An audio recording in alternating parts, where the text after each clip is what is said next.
America's Cold War, Chapter 5, The Nuclear Rubicon, Part 4. The U-2 collapse, the U-2 and the collapse of the Paris summit. It was not to be. An altercation intervened. At 70,000 feet, American CIA pilots had been penetrating Soviet airspace for years, and Lockheed U-2 aircraft designed to fly at extremely high altitude, too high for all but the latest Soviet anti-aircraft missiles. Once again, the United States was using its tremendous advantage in technology to gain an edge in the Cold War. Satellites and U-2 planes photographed large swaths of the Soviet interior, looking particularly for missile facilities and installations. Armed with such information, Washington could learn key information about the nature and extent of Soviet missile production, and, more urgently, determine if the Kremlin was preparing for a first strike. The photos revealed no such plan. They showed, rather, the USSR's missile project, far from bounding dangerously ahead as the doomsayers charged, was well behind that of the United States. In early 1960s, for example, a national intelligence estimate asserted that the United States possessed a clear lead, with the Soviet Union possessing only 100 or so operational nuclear missiles, as contrasted with several hundred on the American side. A second study, completed in August of that year and provided to Kennedy and other Democratic critics, indicated that the CIA and other intelligence agencies could not find even one operational Soviet ICBM facility.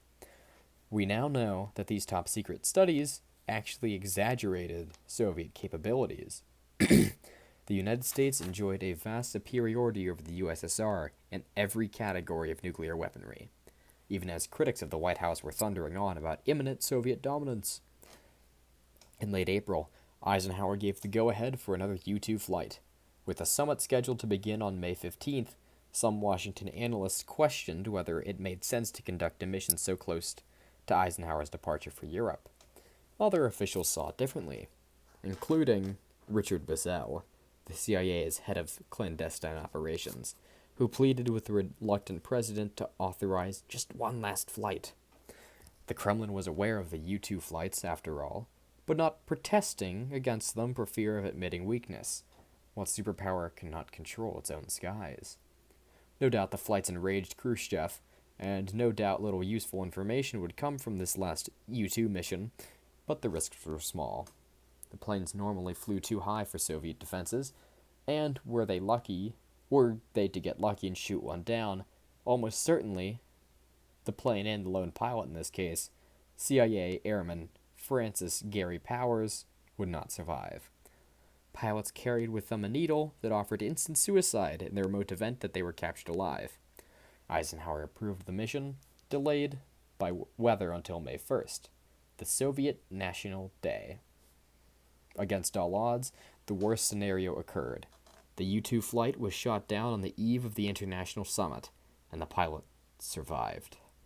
The Soviet missile aimed at the plane exploded just behind it, allowing Powers to eject safely, and some of his plane to survive the wreckage. He chose not to use the needle. He was captured by villagers not far from the city of Sverdlovsk in the Urals, and whisked quickly to Moscow. When Powers failed to return to the base, the CIA knew that something had gone dreadfully wrong. The president, not yet knowing that Powers had survived, went along publicly with the CIA cover story that an American weather plane had accidentally strayed into Soviet territory. On May 7th, Khrushchev announced, via the Soviet press, that an American airman had been captured, putting the lie to the weather plane tail. He demanded that the American president apologize for the treachery. Eisenhower now faced a dilemma. He could claim Khrushchev, who wanted the summit to proceed, secretly urged him via international channels to claim that the flight had gone ahead without his knowledge. By doing so, the president could meet with his Soviet counterpart in Paris and then proceed with a planned visit to the Soviet Union, without the embarrassing scandal completely souring their negotiations. But, having already been caught in one lie, Eisenhower refused to utter a second one. Perhaps he was reluctant to give credence to the Soviet suspicion that imperialist circles in the United States wanted to derail the summit. He also might have wanted to deflect accusations that he was out of touch, no longer in control of things at the White House. More likely, remembering from his days as a military officer the credo that a real leader does not place the blame on subordinates, he was unwilling to make the CIA a scapegoat for a decision he had authorized. In any event, Eisenhower refused to apologize for the U-2 flight or claim it had occurred without his approval. Khrushchev saw this as a personal slight. The Paris summit began as scheduled on May 15th, but the truculent Soviet leader, following a few hours of unpleasant formalities, headed into the French countryside, helped himself to large quantities of local red wine, and announced that the Soviet delegation was returning home.